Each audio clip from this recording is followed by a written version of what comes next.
It'll work. Okay, so why is your angle skinnier as it enters the top layer? Because the index of refraction is different. Because it's getting. You said it bends. quickly. Right. You're entering a different index of refraction, so it's being refracted. Right. And then there's a specific formula you can use to find the new angle.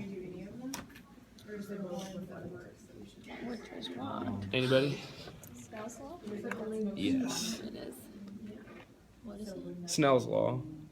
So if it's coming in at 30, I don't know, do you guys remember it? It's like, I can't remember if it's sine or cosine of whatever. It's sine. It's sine times the index of refraction of the first one, and then equals the sine of the next one times the index of refraction of the second one. Yeah. So you can use that to find your new angle. And then, like what you said before, just find cosine. We'll give you. Of whatever the angle is. Mm-hmm. And that's going to work every time?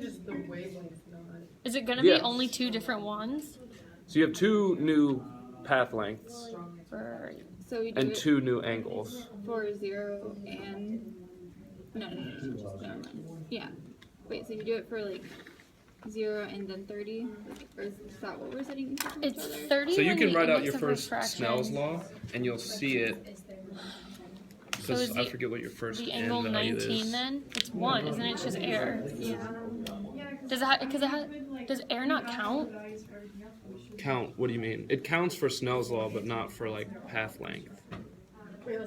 So I mean, if you have n of air times sine of 30 equals n n1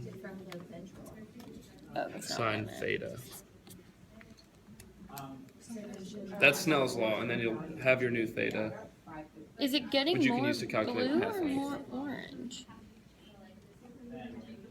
Well, the first.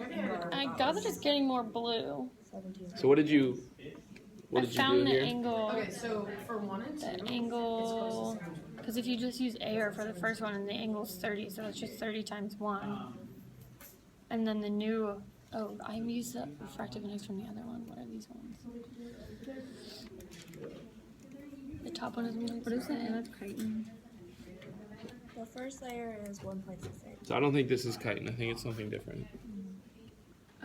Yeah. Yeah. So then you do. So if you find your new path length difference, then you can just find wavelength again to see what is constructively reflected.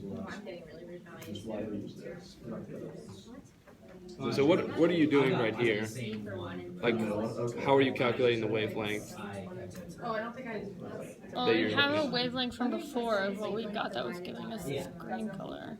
Mm-hmm. So then I just did whatever the angle was, the cosine of that, and then the wavelength that we had divided by the cosine of the angle. Or is it? So I think first you have to calculate a new path length difference. We don't know how to do that.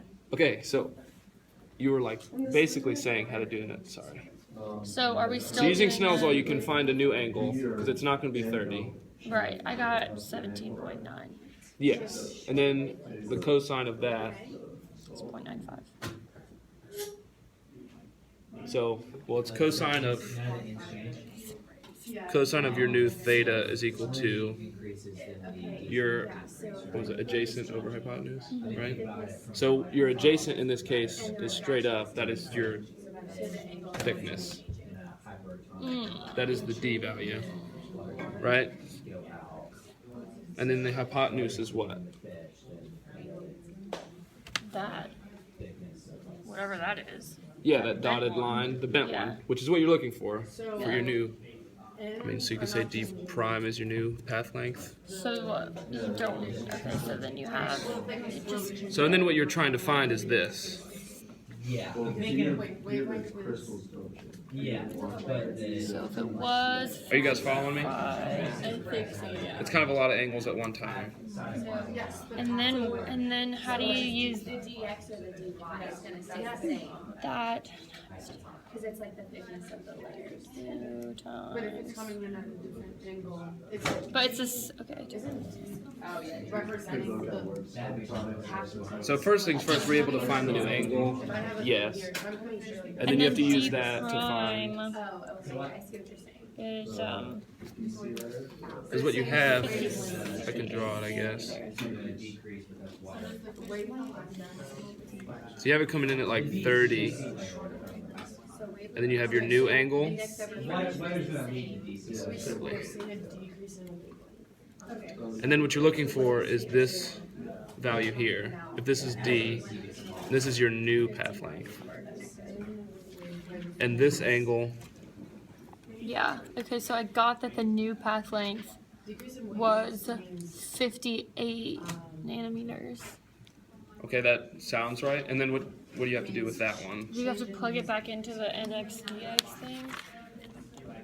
Okay. Same formula, but now you're using a different path length. Do you have to use the? Do you have to do it for both layers? Mm-hmm. But it's real quick. Now that you know what to do, it'll be quick. Okay. So then do I have to use this angle as the other angle, or can I still use that? Oh, that's no law. So you can't use 30. Oh, you can't? No, because now you're coming in at this angle, which was, what'd you say, like 17? Because now you're comparing this to that. Yeah, it's 18. Okay. So then you do the same thing, but you're using the new ones. So then you. I was gonna write something else, but I lost my train of thought. Sorry.